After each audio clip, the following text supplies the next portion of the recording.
प्रश्न 5 सरल कीजिए। प्रश्न 5 का पहला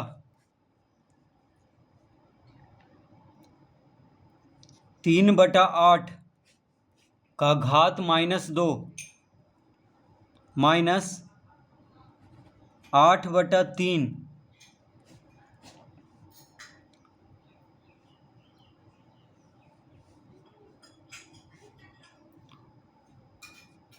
भागा 3 का घात -2।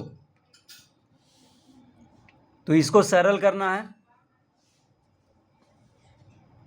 तो 3/8 का घात -2 है। घात क्या है? माइनस में है, तो माइनस हटाना होगा घात में पहले।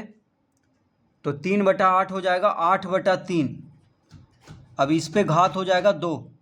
तो देखिए घात अगर माइनस में है तो माइनस हटाने के लिए क्या करते हैं, जो भिन्न लिखा हुआ है जैसे 3/8 है तो उसका व्युत्क्रम लिख देंगे। तो 3/8 का व्युत्क्रम 8/3 हो जाएगा। 3 क्या है? अंश में है, तो 3 हर हो जाएगा। 8 हर है तो 8 अंश हो जाएगा। ठीक है, तो घात में से माइनस हट गया। अब है -8/3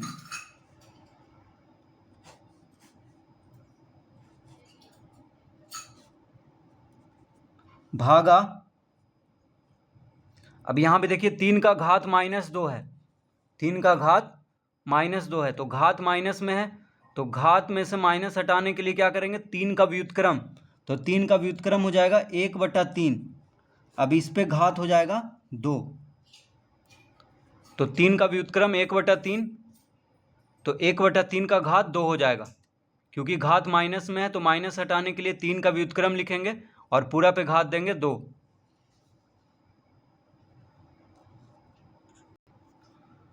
अब यहाँ पे 8/3 का घात 2 माइनस 8/3 क्या है? मंझला कोष्टक के अंदर है, तो इसको पहले हल होगा। ठीक है, इसको पहले हल करेंगे, फिर जो आएगा उसको 1/3 का घात 2 से भाग दे देंगे। तो 8/3 का घात 2 क्या होगा? 8 का वर्ग 64, 3 का वर्ग होता है 9, 8 8 64, 3 तिहाई 9। तो 8/3 का वर्ग है, यानी 8 का वर्ग 64 होगा, 3 का वर्ग 9। तो 8/3 का घात 2 हो जाएगा 64/9 माइनस 8/3 भागा 1/3 का वर्ग क्या होगा? 1/3 का वर्ग होता है 9 और 1 का वर्ग 1 होगा। ठीक है, तो 1/3 का वर्ग 1/9 इस तरह लिख लेंगे। अब यहाँ पे 9 और 3 का लघुत्तम लेंगे। 9 और 3 का लघुत्तम 9 होगा। देखिए 9 और 3 का लघुत्तम 9 होगा, तो यहाँ पे 9 है। 9 से 9 एक बार में कटता है, तो 64 गुना 1 64 लिखेंगे यहाँ पे। 3 तिहाई 9, देखिए 3 से 9 3 बार में कटता है, तो 8 तिया 24। 3 तिहाई 9 तो 8 तिया 24। अब यहाँ पे भाग का चिन्ह है, क्या है? अच्छा उसको रहने देते हैं अभी। भागा 1/9। अब 64 में से 24 घटाएंगे तो 4 में से 4 गया 0, 6 में से 2 गया 4, यानी 40/9। तो 64 माइनस 24/9 आ गया 40/9 भागा 1/9। इस तरह लिख लेंगे। 64 माइनस 24/9 आ गया 40/9, फिर भागा है 1/9। अब यहाँ पे हो जाएगा 40/9। भाग का चिन्ह हटा के जब गुना का चिन्ह देंगे तो 1/9 का व्युत्क्रम हो जाएगा 9।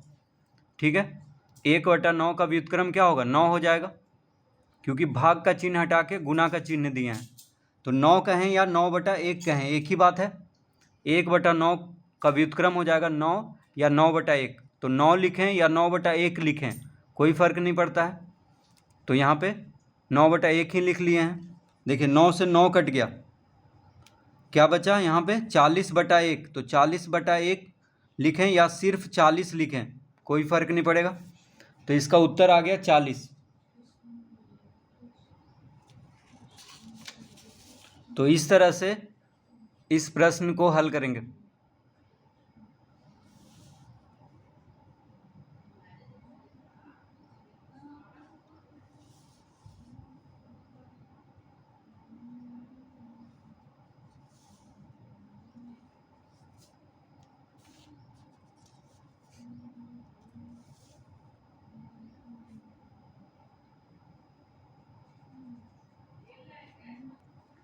दूसरा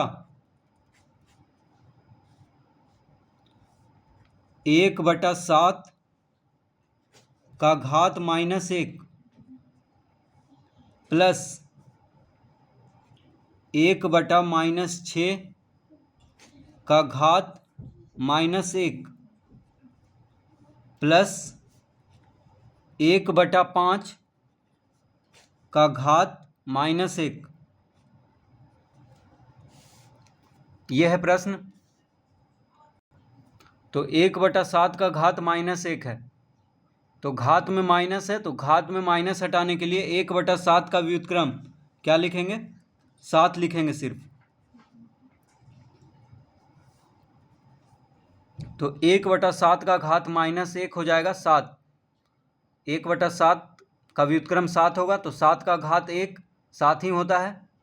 ठीक है, तो 1/7 का घात -1 है जो कि हो जाएगा 7 प्लस, अब 1/-6 का घात -1 है, तो ये हो जाएगा -6 का घात 1 जो कि -6 हो जाएगा। 1/-6 का व्युत्क्रम -6 होगा और -6 का घात 1 क्या होगा? -6 प्लस 1/5 का घात -1 है, तो घात में माइनस है, तो घात में माइनस हटाने के लिए 1/5 का व्युत्क्रम लिखेंगे जो कि 5 हो जाएगा, और 5 का घात 1 क्या होगा? 5 होगा। तो इस तरह लिख लेंगे। तो यहाँ पे हो गया 7 प्लस माइनस क्या होगा? माइनस, तो -6 प्लस 5, तो 7 5 12। देखिए 7 5 12, 12 में से 6 घटा देंगे क्योंकि 6 माइनस में है, तो 12 में से 6 घटाने पे इसका उत्तर आ गया 6।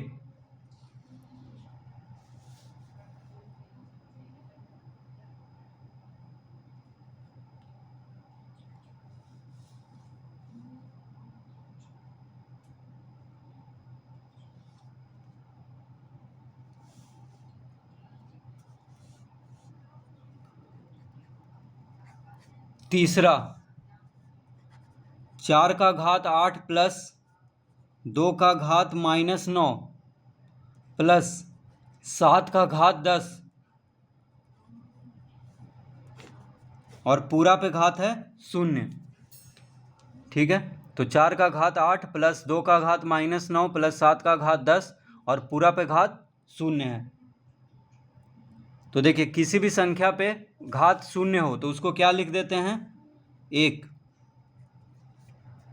क्योंकि 4 का घात 8 करेंगे प्लस 2 का घात -9 करेंगे फिर प्लस 7 का घात 10 करके भी, और पूरा पे घात 0 है, तो घात 0 है इसका मतलब क्या हो जाएगा? 1। तो इसको 4 का घात 8 लिखने का कोई ज़रूरत नहीं है, 2 का घात -9 इसको भी हल करने का कोई ज़रूरत नहीं है, क्योंकि पूरा पे घात जब 0 है तो एक ही उत्तर आएगा, चाहे इसको हल करें या ना करें। तो इसको हल करने के बाद भी, ये सब जोड़ने के बाद भी घात 0 है पूरा पे, तो क्या आएगा? 1 आएगा। तो इसका उत्तर सीधा 1 लिख देंगे, क्योंकि घात 0 है, पूरा पे घात 0 है। तो किसी भी संख्या पे अगर घात 0 हो तो उसको क्या लिख देते हैं? 1।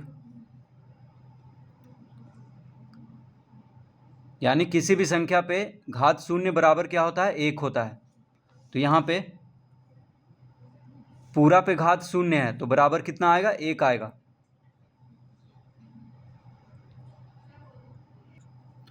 चौथा -7/3 का घात -2 और पूरा पे घात है 2। तो -7/3 का घात -2 और पूरा पे घात है 2। तो -7/3 का घात -2 है, तो घात में माइनस है, तो घात में माइनस हटाने के लिए, घात माइनस में है तो माइनस हटाने के लिए क्या करेंगे? -7/3 का व्युत्क्रम हो जाएगा 3/-7।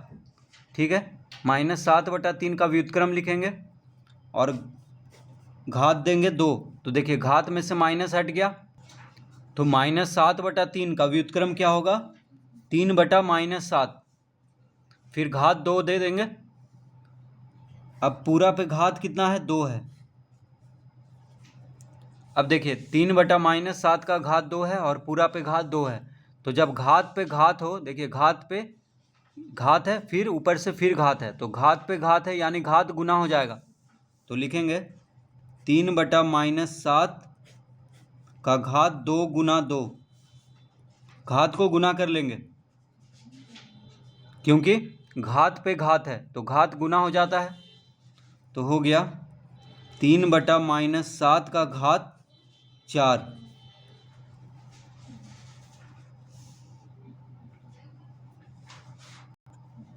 अब 3 का घात 4 यानी 3 गुना 3 गुना 3 गुना 3 लिखेंगे, और -7 का दोनों पे घात 4 है तो 4 बार गुना कर देंगे। तो -7 गुना -7 गुना -7 गुना -7।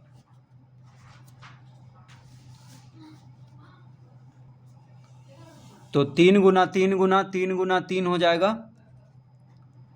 81। 3 तिया 9, 9 तिया 27, 27 तिया 81, और -7 गुना -7 हो जाएगा 49, 7 7 सते 49, 49 सते 343, और 343 को जब 7 से गुना करेंगे तो आ जाएगा 2401। ठीक है, और माइनस कितना है देखिए, 2 माइनस मिलके प्लस हो गया, फिर 2 माइनस मिलके प्लस हो गया, तो प्लस में इसका उत्तर आएगा, minus minus plus minus minus plus, तो 81/2401। तो इसका उत्तर आ गया 81/2401।